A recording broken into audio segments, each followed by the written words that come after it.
তিনি কিন্তু এখন ভারতের মাটিতে রয়েছেন, এটা সবাই জানে। সবাই জানে। তো এই বিষয়কে কেন্দ্র করে বিভিন্ন ধরনের মানুষ বিভিন্ন ধরনের কথা বলছে। কেউ বলছে শেখ হাসিনা কখনো কোনোদিন বাংলার মাটিতে আর পা রাখতে পারবে না। আবার কেউ বলছে না, শেখ হাসিনা আসবে অচিরেই বাংলার মাটিতে বিএনপি সে।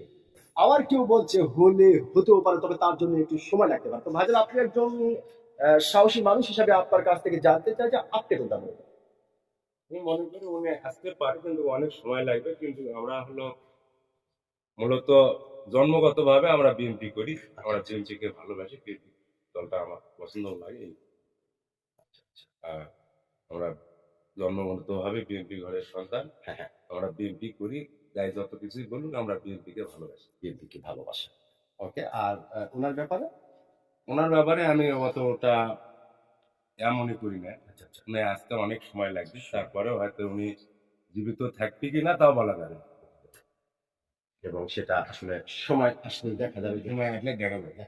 অসংখ্য ধন্যবাদ ভাইজান আপনাকে। আপনি খুব গুরুত্বপূর্ণ একটি কথা বলেছেন এবং অত্যন্ত সাহসিকতার সহিত কথাটি বলেছেন। আমি আশা করব আপনার এই গুরুত্বপূর্ণ কথাটি ও সাহসী কথাটি বাংলাদেশের অনেক মানুষের কাছে গ্রহণযোগ্য হবে।